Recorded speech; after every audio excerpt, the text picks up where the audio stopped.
Hey, Santal with Dave Brown. It's been a while since we've done live stream by myself up here, but just kind of getting everything set here. Getting her all lined up, and we got a couple things that in the studio. So, anyway, we're just post Super Bowl. We're post all the drama yesterday with Bad Bunny and all that kind of stuff. We've been doing a lot of podcasts. Rob and I did 11 podcasts a week ago Saturday at the Western Liberty Network. We had governor candidates, Senate candidates, legislative candidates, past Super Bowl winners, and David Diaz. He was a keynote speaker. We just had a great day. And, we gained a lot of, I think, confidence in the whole thing because we were really rolling quick, just podcast to podcast. It was about 9 hours straight of just go. And it was really fun. We really enjoyed it. So, Paige and Rob and I are all working outside of, this. And so we're really busy, but we're hoping to ramp up more. And so I haven't done a solo podcast for quite a while. So I want to cover on all 5 of our subjects, which is education, politics, Jesus, sports, and people.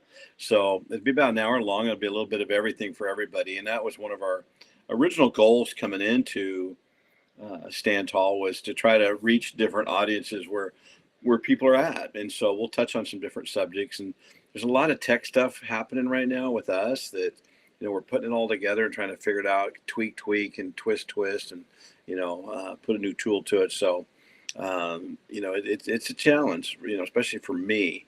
I am not a tech guy, but a lot of changes. So I'm going to go right into politics right off the bat. Today I sent out an email to our secretary of the ML County Republican Party, which I've been chair of for this last year. And I've enjoyed doing it a lot. But my wife, Judy, and I, with everything we have going, working outside the home, to all the politics we've been involved with Stand Tall, with Dave Brown. Judy's a big part of that also. We've traveled because of this. We're involved with the Freedom Foundation, the Oregon Republican Party, the ML County Republican Party, Newburgh Dundee Strong. Something had to give. And so I sent my resignation letter in today on the ML County Republican Party. Just something had to go. Judy and I have had to pay out a lot of money. It's about $29,000 in the latest fees for attorneys. We won many cases in a row when we were sued when we were on the school board, but we did lose the last 2. And so both those were around that 14.5 range as far as what we had to pay. Then we've had some medical bills come our way that we weren't really planning on. And then some other expenses, just the generalities of family and things like that. So I finally looked at it and said, hey, I just need to go out and make money again for a while, and just to take care of our family. It was putting too much pressure. And we just decided to take a big, deep breath and say, okay, what can we do less of? I'm going to remain with the Oregon Republican Party, working for Connie Wetzel, who's the chair of the ORP, Oregon Republican Party. She's a great lady out of Deschutes County, out of Redmond, and I really like Connie. She's a really good person, and I'll be touring around the states, all of the 36 counties here over the next 4 months, and I'm going to come see them all on behalf of the ORP. We're struggling right now, I think, personally for the ORP, because there's just so much going on. And Tina Kotek pulling all the levers that she can from the governor's office on down, playing politics. The majority, by far, down in Salem is the Democrats. And so when they all vote for boys and girls sports, when they all vote to raise taxes on everything, I mean, the taxes are going through the roof. And then you have the minority led by Ed Deal coming in and fighting the tax increases with the tax referendum.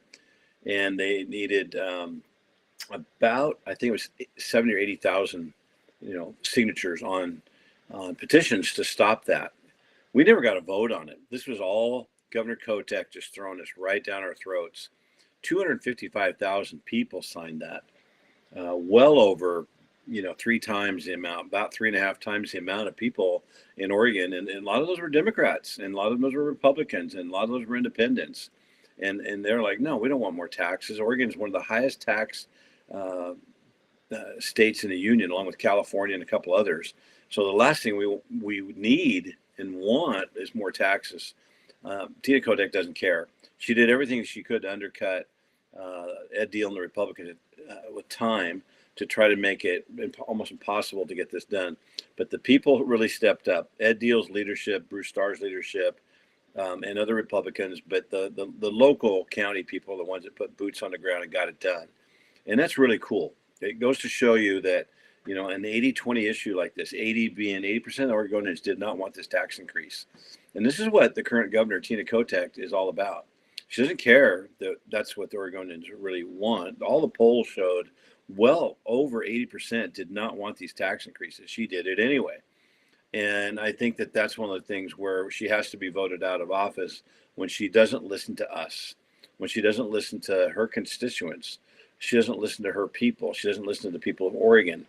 And the people of Oregon have always been pretty adamant about higher taxes. We don't want it. We don't want a sales tax. We don't want some of this stuff. And so then the next question is why do they need so much money down in Salem? They're going to tell you that they need money for ODOT. They need money for public schools. They need money for this and that. Why do you think that they need this money? They need this money because they're not managing it very well. I know, coming out of 20 years of public schools, going to the school board in Newburgh, and you get on the inside and you start seeing what's going on. To this point right now, the Newburgh School District under Superintendent Dave Parker, send him an email, call in, send him a text. Dave Parker, Superintendent, Newburgh Public Schools. They're going to go for a $6 million levy just in Newburgh. This is just Newburgh. It's going to start happening all over because they don't have enough money to pay all their staff. Why? They have way too many people that aren't teachers in the classroom. Now, my wife was a 35-year teacher, and I'll tell you what, right now, I'm not anti-teacher. I'm not anti-public education. I retired from there. I am a 44-year coach at the high school level, mostly at 6A. And I'm telling you what, there's a lot of good teachers out there, but the teachers unions dominate public schools. Dominate. They also dominated the lawsuits against us because we were fighting against them. And boy, if anybody tries to take their money or their power, they're pissed. And that's the public school unions. And last year we were in Washington, D.C. with the Freedom Foundation, which we wholly support. It's about getting people out of the unions. And why? We got out of the unions after all those years of paying in. We paid well over $50,000 in union dues that did not do a thing for us. We were Republicans. We were more conservative. And they took our money. We didn't know how the system worked for years and years, decades actually, and put it into Democratic-led things like Planned Parenthood. And no, we don't believe in abortion, but that's not the point. They take the money and they put it to wherever they want it to go to.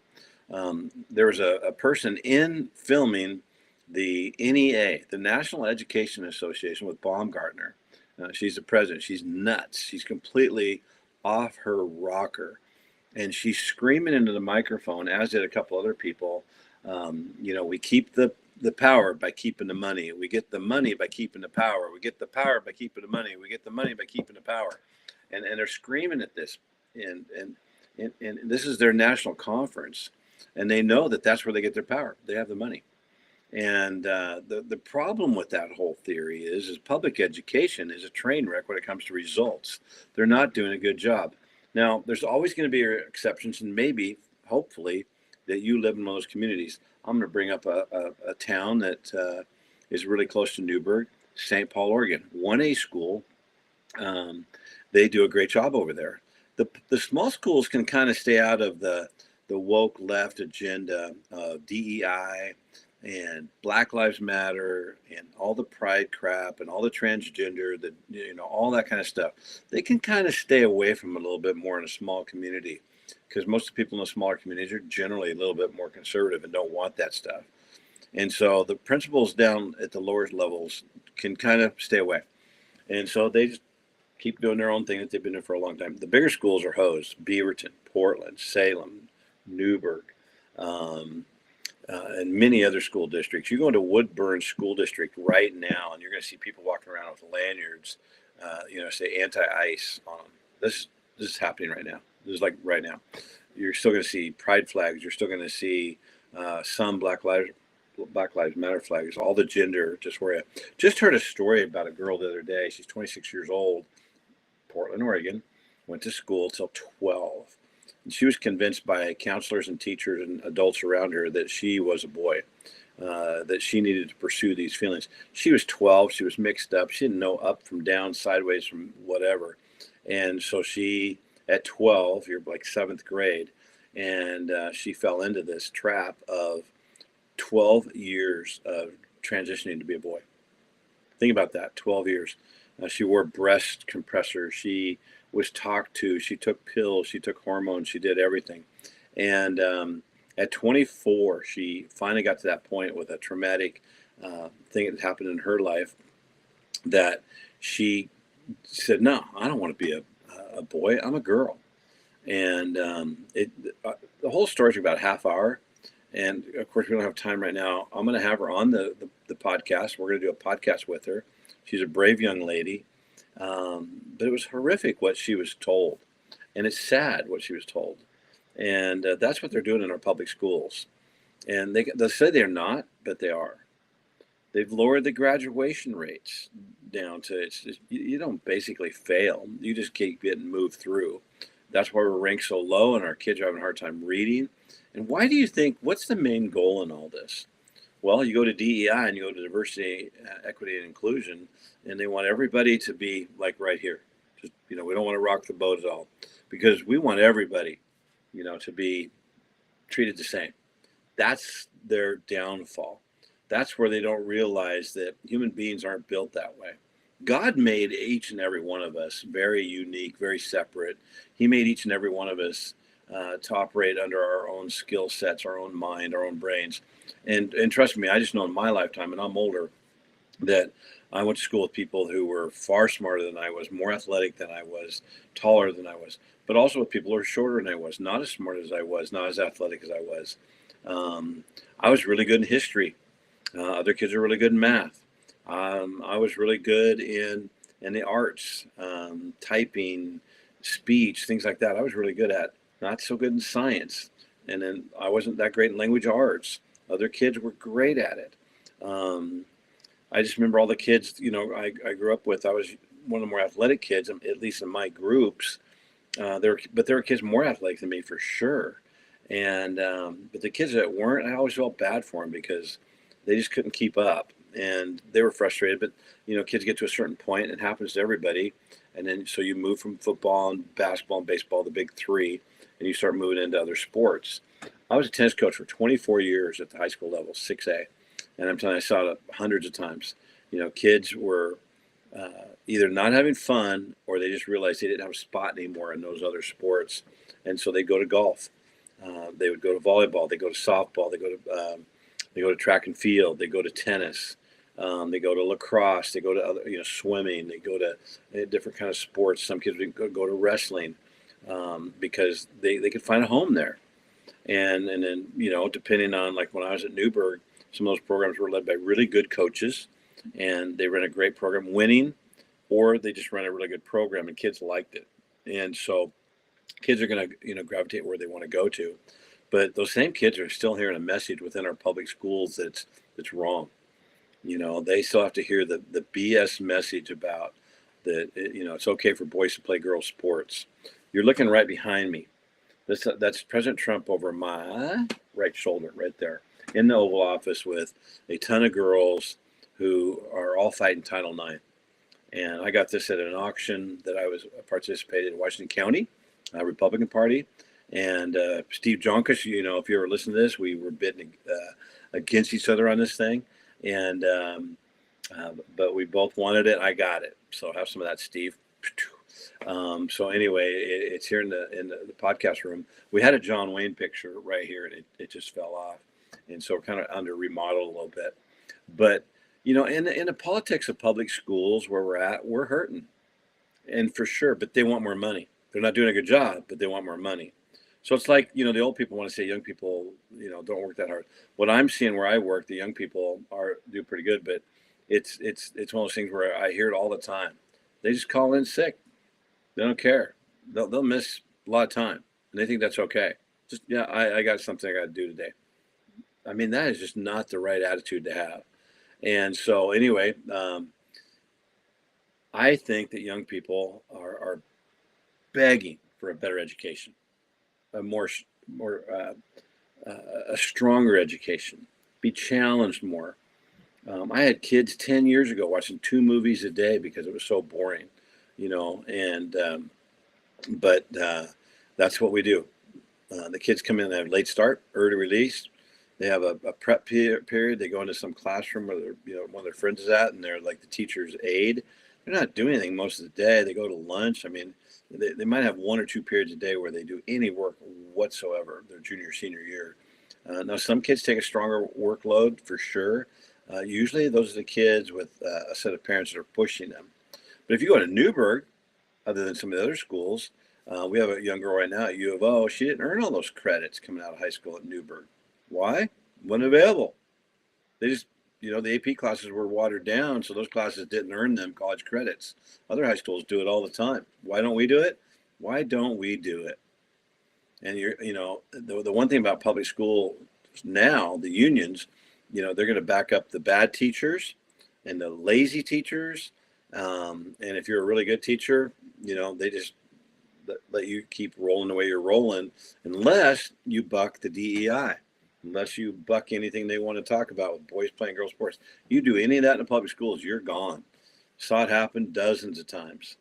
And so that's the politics and the education kind of, rolling into one here. But we got a lot of problems.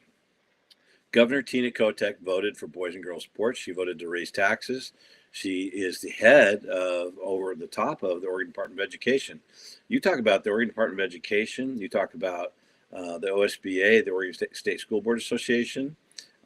You talk about the OSAAA, Oregon State Athletic Association. There's some good people in that office, by the way. But man, they're under the thumb of the woke liberal agenda that's out there. And if they buck it at all, they're out of a job. And these are people who put, their careers into this, and they don't want to lose their job. But, you can't buck the Oregon Department of Education, or you're going to get blackballed, blacklisted, and thrown out. It's happened to me. It's happened to my wife. It's happened to a lot of our friends. So we all know this is a real deal. And, I was coach of the year 7 times, and yet gone. They're not gonna put up with you.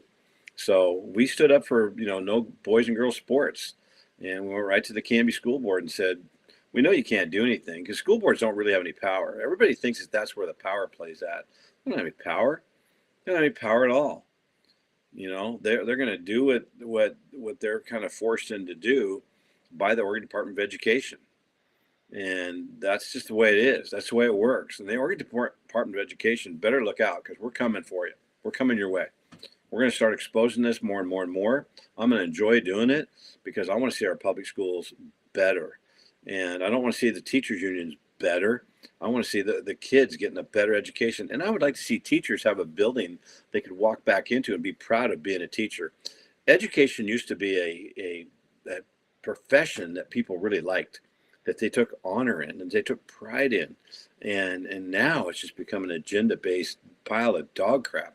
And that's just the way it is there. And people that say it's not, they've been brainwashed so bad that they think they're entitled to everything. And especially the young teachers. I'm telling all the adults everywhere out there, and this is just the honest truth coming right at you. It's going to get kind of raw right now. Our universities have been being tracked for 25, 30 years by people who have a very socialistic viewpoint on this world. And when Black Lives Matter came along, remember in their manifesto what they said: we want to tear the system down. What did they mean by tear the system down? They meant take our country down to the studs, and they want to rebuild it their way. And so what's that mean to everybody else? You're a victim of everything that's going to happen, or you're going to lose everything on this, because tear it down to the studs and they'll rebuild it the way they want to, under a socialistic, communistic type of thing. That's what's going on right now. That's why we're at loggerheads when you have all these young people, these young teachers coming into public schools who think this stuff's just all okay. It's okay to tell a 12-year-old girl that she should be a boy. And then all the unhealthy stuff that's coming along with that, with all of your health clinics in the public schools. We're spending so much money on stuff like that. We're spending so much money on non-classroom type stuff that it's hurting our teachers. I am surprised, honestly, that some of our teachers have to step back and go, whoa, whoa, hold time out. Why are we're hurting our teaching profession, and they're going to start losing jobs. You know why? Because in Newburgh, they're already talking about closing 1 to 2 schools. And that's where they came up with the $6 million levy, because they don't want to close any schools down. So, but why did they have to close schools down? You're going to hear this term. It came out of the Centennial Superintendent in Portland, Oregon. You know what she said? She said, well, the reason the numbers are way down is birth rates. That's a tiny bit the truth, but it's not all of it. It's not even a very big part of it. Birth rates have been down for over 20 years. So we got some kids being gone. Newburgh High School in 2007 had 1,547 kids. And this year they have about 983. Now that number could be up and down by, dozens depending on who's coming and going. But that was a couple months ago. So when you look at those numbers, 1,547 to 983, do your math. I believe that's 564 kids. It's a third gone out. By birth rates? No, not even close. Not even like remotely close. Not even like at all close. What it means is that the parents of kids are saying, we're going to private school. That's the first option. Second option is well, we can't afford that, so we're going to homeschool. There's homeschool opportunities out there now that have never been there before. They're organized, they're well run, and they're doing it. More Christian schools are popping up right here in Newburgh. Right here in Newburgh, we have 3 Christian schools that are going pretty strong. Ambleside's the latest one to collect, and they have a couple hundred kids there. Veritas has a couple hundred kids there. C.S. Lewis has been around a long time. They have a couple hundred kids there. These are all kids that were going to the Newburgh Public Schools. And then we have dozens and dozens and dozens and dozens of kids are going to Westside Christian, and they're going to other schools, and including even like maybe St. Paul if they can get in there. And this is really happening. That's where our numbers are really at. Why are people leaving? Because they're not getting a quality education, or they don't want their kid to walk into a classroom and have some teacher sitting there, blasting out their agenda-based liberal left politics on anything and everything. And that's definitely happening. And the parents of those kids are saying, no, we ain't doing that. It's wrong, because our public schools don't have to work this hard to be this bad. They really don't. They could just barely show up, and they could have the results they're having now. I really believe that it always comes down to leadership. I'm going to go national now. The TDS, the Trump derangement syndrome, is so prevalent. I saw a relative the other day say something, and I listened and I didn't say anything, and I heard it again. I didn't say anything. Then the third time, I'm like, no, I'm going to say something, because what she was saying was not true in any way, shape, or form. And I came back at her. Whatever it is in this world in the last 10 years that's happened, you want to blame Trump. He's a billionaire. He's a rich man. He's a successful man out of New York, got that East Coast. He grew up wealthy. He's a businessman. He's not a politician. He never pretends to be a politician. And that hurts politicians' feelings. And that hurts educators' feelings. And that hurts sensitive people's feelings, because when you have good people that run good companies, they don't have time to worry about feelings. It happens every day in businesses all over. It's about making money to pay the payroll, pay the rent, to take care of taxes, and do all the things you need to do to get in the black so you have some money for your investors. President Trump knows this all way too well. And so when you try to BS him with teacher union crap, he's not going to go for it. And they don't like that, because they're used to pushing our politicians around all over the place. And Trump doesn't get pushed around. President Trump, I'm sorry. So to a national scale, we're looking at a tough time right now. I was asked at a Central Catholic High School. I went in there to speak to 177 kids. We all had our own tables, so there was 40 tables set up all over the gymnasium in there. I hadn't been there since I'd coached basketball in there. And the first question I got was, what are you going to do, Mr. Brown, from a Republican standpoint, to stop ICE from going into homes and taking people out, arresting them, and then shipping them off to Mexico, where they're probably going to be killed or hurt? Now, this is from a junior in high school, so granted, there's a little thinness now there in maturity. And I listened to that question. I'm like, well, this is my first question. It's not like, hey, Dave, what's your favorite color? Hey, what's going on here? No, we went right for that one. And so I thought about it for a second. And then I remember 20 blocks from there, I'm driving in Southeast Portland, and I'm seeing hundreds of homeless people on a rainy day under blue tarps, getting whatever they were having for breakfast, hot coffees or whatever they were being served for food. There was kind of like a soup kitchen type of thing underneath an overpass. So I turned to look at the girl. I said, well, what are you going to do about the homeless 20 blocks from your campus here? What are you doing? Are you going down there and helping feed them? Are you taking your lunch money and giving that to homeless people for that? What are you doing? What are all you kids doing here? I had 40 kids in front of me when she asked that question. And a couple of them snickered when she asked it like it was an impossible question. And it kind of is. Just Portland's had a homeless problem for a long time. We've had Democratic rule in the state of Oregon for almost 50 years, and it shows because they make a lot of decisions based on their agenda-based politics, and they don't really care about the homeless. They just keep opening up another, homeless camp, and they give them more food, and they do all the Band-Aid stuff, but they never really get to the problem on this thing. And so we have a ton of nonprofits now that are out there supposedly working on this, but they don't get anything done either. But they sure get a lot of money. Where's the money come from? Federal government.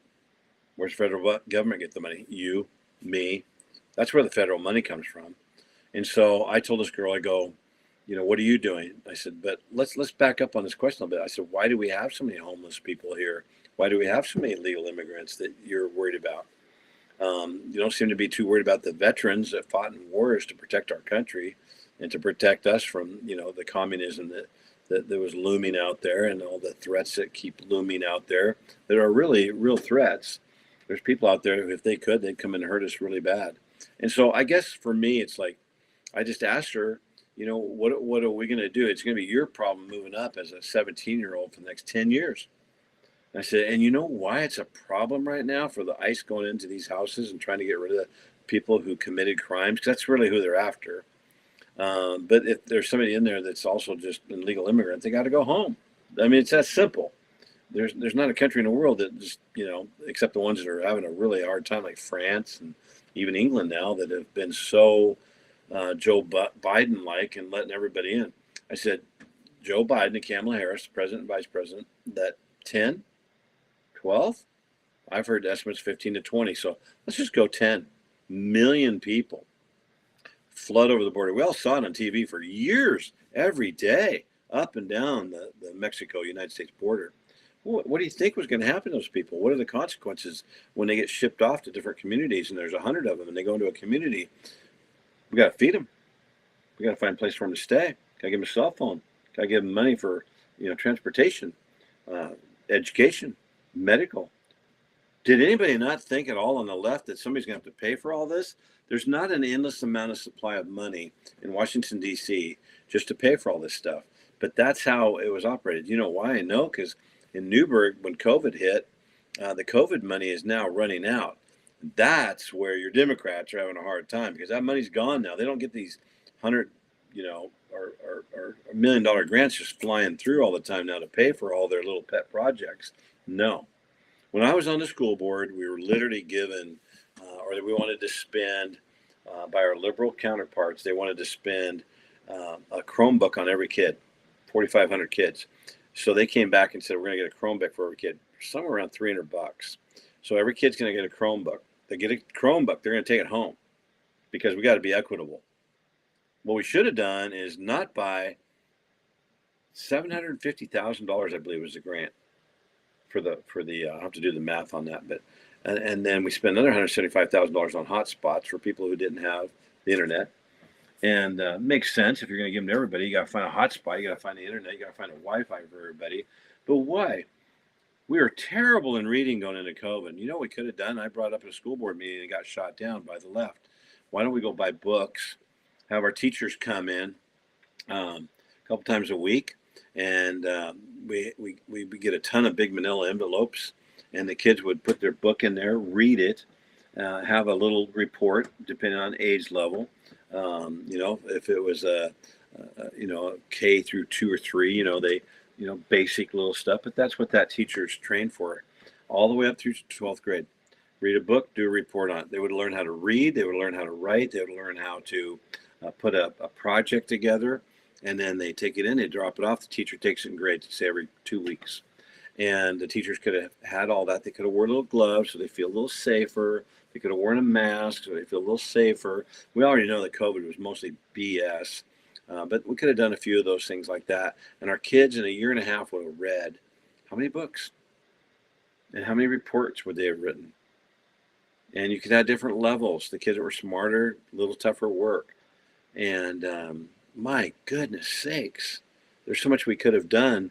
We could have spent probably $50,000 on books and manila envelopes. Not $1,000,000 is what we spent in Newburgh. But most of that money, well, they didn't care. It wasn't theirs. It came from the federal government. That's what Joe Biden just sent them more money. This happened all over the country, you guys. We're talking billions and billions and billions of dollars that was spent and wasted. And what did our kids show up for after a year and a half of that? Nothing. I knew kids all over our community that were off to the beach. They were off snowboarding. They were off doing all kinds of stuff, but they weren't always in their home doing their homework. And so this is just some of the stuff, on the federal level. I'm asking everybody right now, let's take two controversial figures on the right, President Trump, on the left, Tim Walz, the governor of Minnesota. If you're over here, you think Tim Walz is a doof. If you're over here, you think President Trump's terrible. We've gotten so judgmental in our society right now that you're either a hater or a lover, and but not really a lover because people are like, all of a sudden we know Minnesota is not in good shape, and then they spring $9 billion. That was just the opening salvo of Somalis coming over here and taking grifting off the money. Not doing a work, not doing any business, but grifting off the United States of America. Grifting off the United States of America in tax terms means you and I and every person in your family and all your friends and all mine and all my family, we're just writing checks. Actually, we're just giving cash. We're giving cash to take care of all these grifters. Wait till California gets uncovered. Holy moly. But it's going to happen in every state. Just like everything else, the bigger the state, California, New York, Florida, Texas, it's going to pop up. But the biggest pop-ups is going to be in your blue states where you've had, sanctuary cities, where you've had nobody dealing with the crime. Look at the mayor of Chicago. He's got one of the most crime-ridden, highest murder rate, cities in the world, and yet he still doubles, triples, quadruples down on all of his policies of catch and release. Don't keep anybody in jail. We're going to fight ICE at every opportunity. I live 25 miles from Portland. And it's a train wreck. Holy smokes. It's just a train wreck. And they want to blame everybody else for their misgivings because they can't put together a plan to take care of the homeless. I'm going to take a side note here on the people side of this thing. So we're going to transition there. If I was a homeless person, you know what I'd want? I'd want somebody just to come up to me and say, Dave, you can't sleep under a tarp, right here in downtown Portland or downtown Newburgh or, Boise, Idaho or Casper, Wyoming. You can't do that. So we're going to take you to a shelter, and we're going to test you for physical and mental. We're going to run a battery test on you, and we're going to figure out where you're at. Is it just the fact that you just kind of down and out and need a week or two to adjust all this, and then we get you a job, and then you can assimilate back into society? Could be. I would like somebody to tell me that. And at the same time, it would be nice to not sleep under a blue tarp and have a bed and have a ability to take showers and have ability to have a good hot meal. That'd be great. Please do that for me. But if I've got mental issues, if I got alcohol issues, if I got fentanyl issues, then I really need some more help, because you can keep putting me out on the street and I'm still going to fail, because it's just like anybody in our families. My parents were alcoholics, and my dad quit at 61 years old after 42 years of hardcore drinking. He quit. Not very many people do that. My mom, on the other hand, lasted until 1987, died of alcoholism. She just drank herself to her grave. Why couldn't she quit like my dad? I don't know. She was a beautiful lady when she wasn't drinking, but people have those issues. And the drugs now, you guys, fentanyl, these are bad drugs. They kill people. This is far worse than like the cocaine, maybe back in the 70s, 80s. It's bad. So we have all these issues for these homeless people. Why aren't we making better decisions for them? Why aren't we really helping them out? And I just can't believe that, we think, give them a blue tarp and a blanket or a sleeping bag and, it's a Band-Aid. You're not really helping them. You know, I think a lot of the homeless people would like to be back out on their own and be an independent human being again. I really do. And it's going to take a lot of work. It's going to take a lot of work. Um, when we look at what we're doing to our young people right now, we're turning them off from the United States of America. We're telling them that this is a bad country, and it's not. We're telling them that we're racist, and we're not. I don't know anybody, you guys, and Oregon's a pretty white state. I don't know anybody in all my circle of friends who I would consider a racist. Um, there's brown people here, there's black people here, there's Asian people here, there's white people here. As much as in other states, no, Judy and I have traveled. We're definitely whiter than a lot of places, but I don't care, and most people don't care. It's like who can get the job done, who deserves a job, who can work, who can get it going, and if you're brown, black, or white or Asian, okay, cool, peace out, go do your thing, and quit talking about race. Quit talking about everybody's feelings. Quit talking about, you're a racist. My neighbor up the street always wants to say she's an educated woman, college educated woman, a Christian college educated woman, a white Christian college educated woman. Some of the dumbest people I know are white college educated women. That is the majority of the people in our area that are caught up in this woke movement, because somehow they have gotten themselves caught up in the fact that they're going to go out there and save the world one brown person at a time, one black person at a time. You know what I think that most brown people want is just let me do my job. And then when I see at the store, just say hi. Just treat me like another normal human being. I come here, I wake up, I take care of my family, I go to work, I come home, and I just want to be treated like everybody else. I don't need any special treatment. I can do this just fine. Matter of fact, I'll probably do it better than you. And the same thing that goes with the black community. Same exact thing. Don't sit here and try to virtue signal everybody that you're trying to save the whales with these guys. They don't need saving. What they need is for you just to be normal and helpful and create a government that's not Tina Kotek in the state of Oregon to make we want equality and make equal opportunities for everybody. And don't give people special treatment just because they're gay or just because they're black or just because they're old white people. It doesn't matter. Get off of those crutch issues. Are there people out there that are white and not very nice? Absolutely. Probably could make a list for you. But they're not going to come out and they're not going to start a Klan meeting in the middle of Oregon and start going after people. They're just kind of ornery. But you know what? I've met people of brown, black, and Asian. Same thing. People are people. Humans are humans. Humans are sinners. So now I'm going to on you. I'm going to go religious on you here. Are you ready to go? From the Bible standpoint, hey, we've got an opportunity out there right now, ever when people are hurting, to minister. And when I say minister, you got to be careful with that one because we all fall short. We're all sinners. We all are. Everybody, pastors, everybody. Nobody's got a free ticket to heaven. But Jesus gave us that ability. I think he gave us that sixth sense that hey, that person needs help. We've just kind of fallen asleep at the wheel on that one. We all need to step up and help people, whether it's a grocery store and they need another dollar to pay for their bill, or it's a matter of fact that I came out of the Winco down in McMinnville, Oregon about a month and a half ago. This lady just, boom, right next to her husband, she just goes down. He's got all the groceries in a big bag. She's probably late 50s. Boom, she goes down. Bam. And I jumped out of my truck, put the flashers on, ran over there. Another guy did too. Another guy did too. And we make sure she's okay. So she didn't bust up her face or anything. She went down hard. And so we got her up, got her to the car, and we talked to the husband, and this had happened a few times before. So she was having some medical issues. And I told the other two guys that helped me, they were much younger than I was. And I said, man, thanks guys for stepping up. That's what we need to do.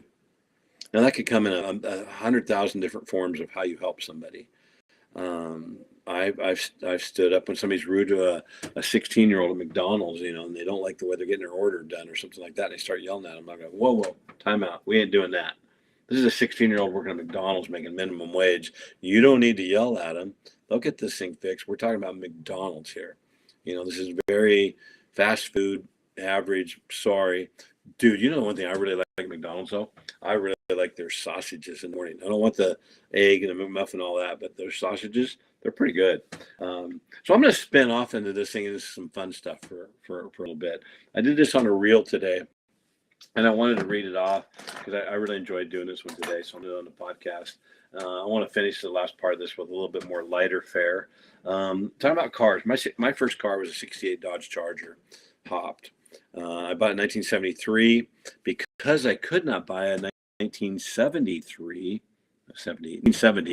Datsun 510, which later became kind of a cult car in the sense that everybody wanted them for racing. They were a little two-door car, kind of a poor man's BMW. I wanted that car so.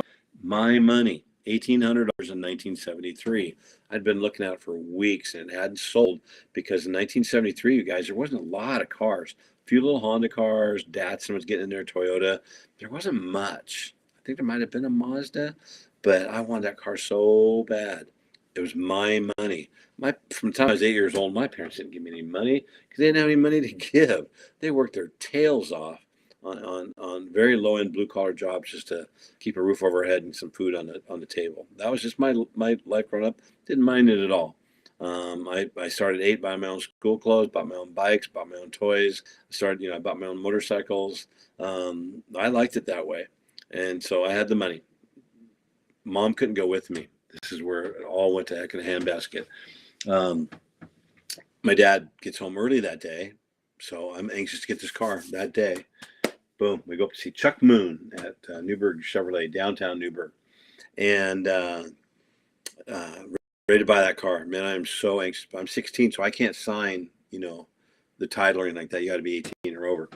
And my dad looks at it, and my dad was 6'3". He was big, tall, sweet from Minnesota. And my dad was one of the nicest people you ever meet when he wasn't drinking. My parents were not racist. Everybody.